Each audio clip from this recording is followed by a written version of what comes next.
Hello and salutations all, my name is GlitchMasta. Now, as a very picky gamer myself, I've been playing the first 20 to 30 minutes of a lot of newer video game titles lately. However, with these newer games, the introductions just don't do the necessary best job of really pulling me in and making me feel like I am truly a part of that universe that that game is trying to convey. Sometimes the tutorials, they feel pretty generic, and other times the intro is brief and we are just thrust right into the game. Now, don't get me wrong, these games are by no means bad, however, they don't seem to expand upon one's imagination and really make us yearn to go deeper into the world of this game. There was one game in particular, though, that launched in 2007. Without a doubt, it introduced us to its world in such a way that is still so iconic and revered over a decade later. Through naturally occurring tutorial sequences to an aura of intrigue and mystery, this game helped us learn new controls, establish story arcs, and made us fall in love. The game I am talking about, of course, is Bioshock 1.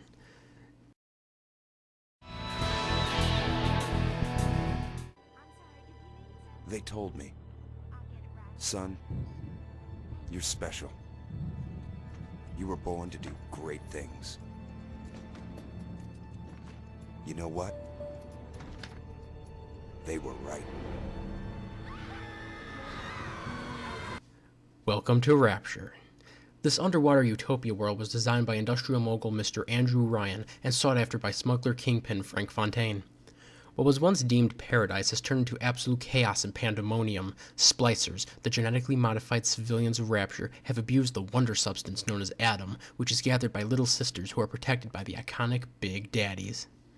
This is just a taste of what we are about to encounter.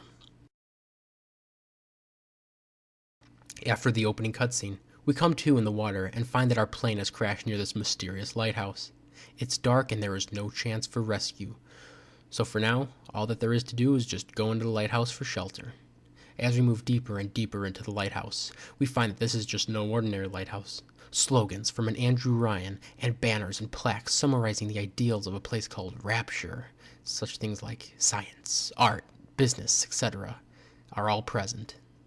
Just remember, no gods or kings, only man. At this point we wonder, just what are we getting ourselves into?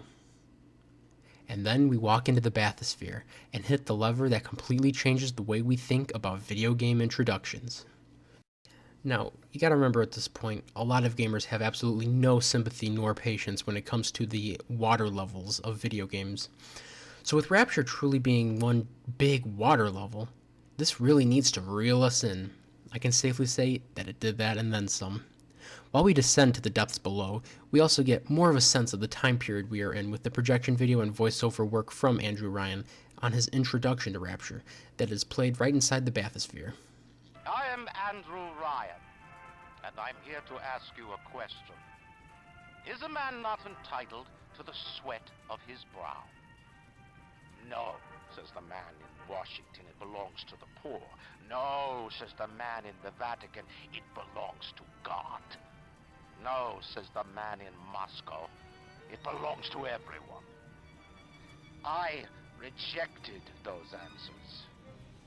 Instead, I chose something different. I chose the impossible. I chose Rapture.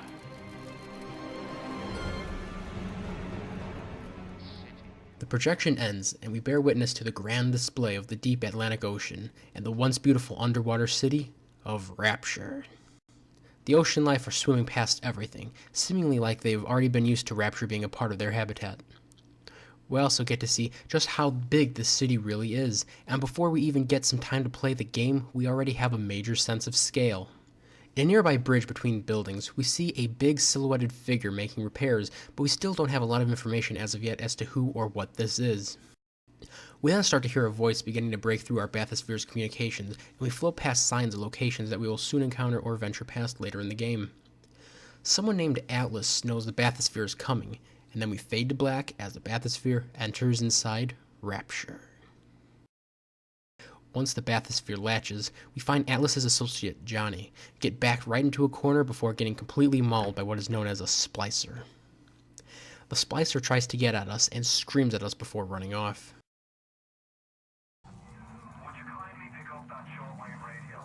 we hear those famous 3 words, "Would you kindly?" And we don't even realize that they're a crucial part of the plot yet, as they just come across as something that we would just expect someone to tell us in a game. As we progress, we become more introduced to aspects of the game that we will soon encounter later, like cameras, security bots, and turrets. We also get to learn about melee and gun combat. In terms of guns, we aren't necessarily familiarized with the advanced weapons like the chemical thrower or the crossbow, but those don't really come into play until much later. For now, it's just the basics. The famous wrench for melee combat and the pistol for gunfights. Through battling splicers, we can learn for ourselves without needing to be told by Atlas or the developers that we need to conserve our ammo, as it's not too plentiful and not every splicer has spare bullets on them. In addition, we learn about, for melee combat, the good old 1-2 punch. Speaking of which, we also encounter the mechanic of the game known as plasmids. We inject ourselves with the electrobolt plasmid in brutal fashion.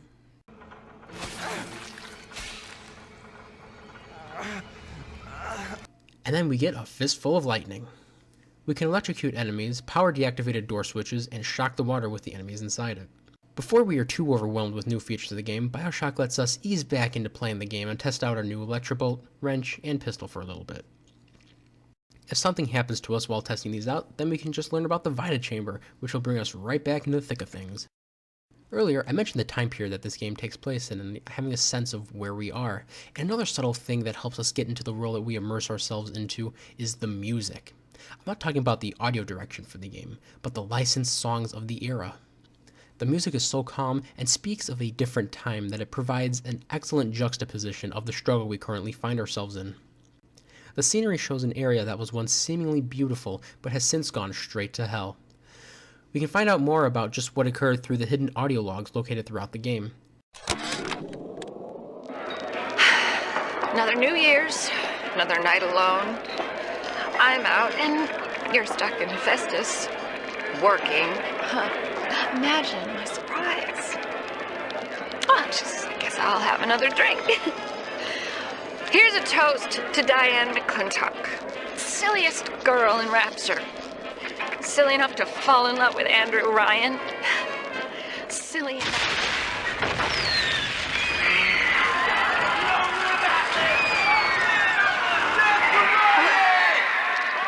What happened? I'm bleeding. Oh God. What's happening?